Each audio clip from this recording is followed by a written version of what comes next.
Selamat datang di Praktikum Biokimia Dasar 2021 pada acara pengenalan alat. Sebelum kita memulai praktikum, kita harus melakukan langkah berikut. 1. Menggunakan jas laboratorium untuk melindungi tubuh. 2. Menggunakan masker untuk melindungi pernapasan dari gas hasil reaksi reagen.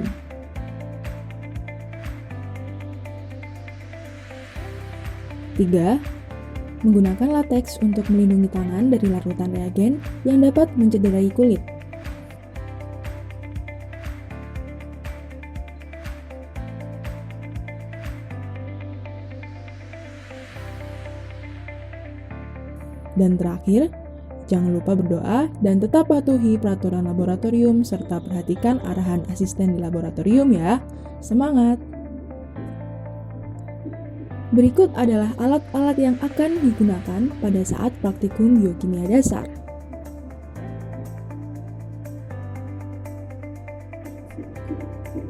Yang pertama ada tabung reaksi. Tabung ini berfungsi untuk menampung larutan atau reagen yang akan direaksikan. Kemudian dapat diletakkan di rak tabung yang telah disediakan.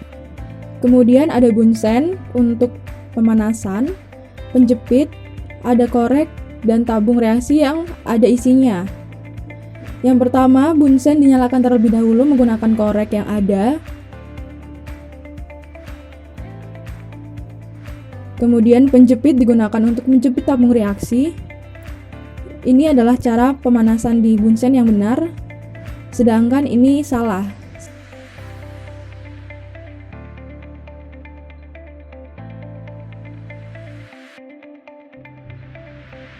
Selanjutnya ada glass beaker yang digunakan untuk menampung, mengaduk, mencampur, dan memanaskan cairan. Lalu ada pipet ukur berfungsi untuk mengambil sejumlah mililiter larutan dengan gaya tarik pump pipet. Di sini memiliki beberapa ukuran, ada 1 mili, 5 mili, dan 10 mili. Kemudian ada pipet tetes di sini untuk mengambil sejumlah tetes larutan, dan berikut untuk cara penggunaan dari pipet tetes dan pipet ukur.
Selanjutnya ada eksparator berfungsi untuk memisahkan putih dan kuning telur.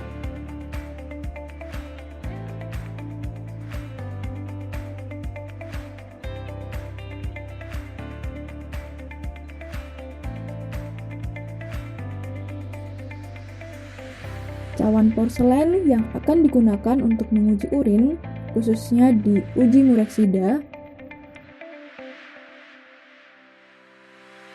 Erlenmeyer digunakan untuk menyimpan dan menyampurkan larutan. Glass beaker digunakan untuk menampung, mengaduk, mencampur, dan memanaskan cairan. Labu takar untuk membuat larutan dengan konsentrasi tertentu. Kemudian ada corong kaca digunakan untuk membantu memasukkan cairan ke dalam tempat dengan mulut sempit seperti botol, tabung reaksi, buret, dan lain-lain. Botol reagen untuk menyimpan reagen. Gelas ukur untuk mengukur larutan dalam jumlah lebih banyak. Pengaduk digunakan untuk menghomogenkan larutan. Plat tetes untuk mereaksikan larutan, biasanya untuk menguji keasaman, seperti di hidrolisis amilum. Terakhir ada object glass yang digunakan untuk menempatkan objek yang akan dilihat dengan mikroskop, serta ada deglass digunakan untuk menutup objek yang telah diletakkan di object glass. Kemudian berikut ada timbangan analitik yang digunakan untuk mengukur massa suatu zat atau larutan. Berikut untuk cara penggunaannya.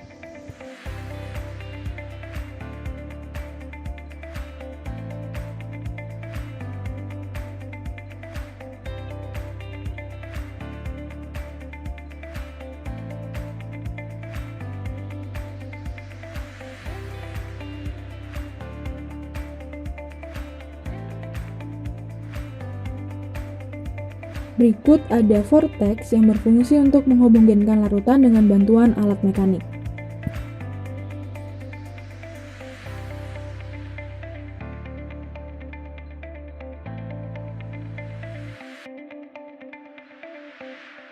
Lalu ada penangas yang berfungsi untuk memanaskan secara konveksi atau perpindahan panas dari air.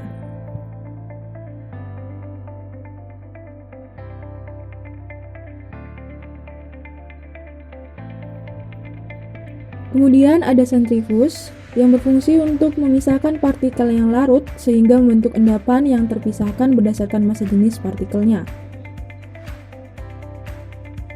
Hasil dari sentrifugasi ini ada dua, yaitu presipitat dan supernatan, di mana presipitat adalah endapan dan supernatan adalah larutannya.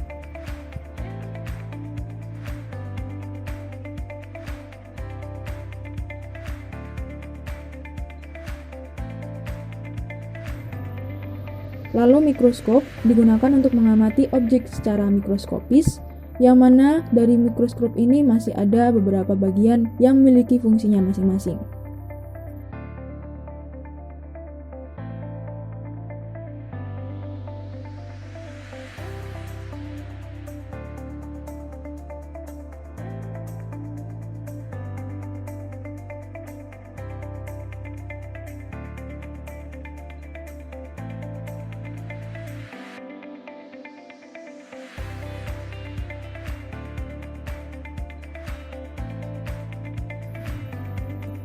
Masuk ke alat selanjutnya ada burette, digunakan untuk analisis kimia kuantitatif yang berfungsi untuk mengukur volume suatu cairan.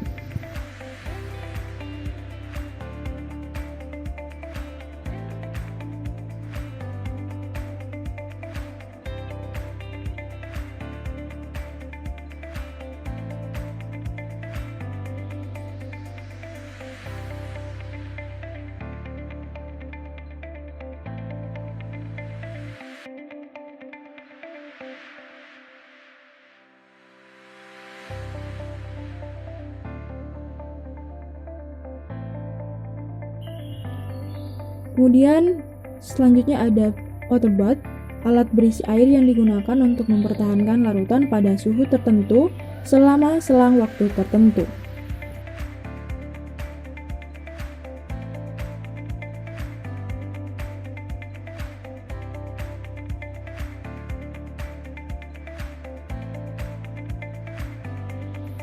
Dan terakhir, lemari asam yang berfungsi untuk menyimpan dan tempat melakukan reaksi dengan senyawa atau reagen yang berbahaya, korosif, mudah meledak, dan beracun.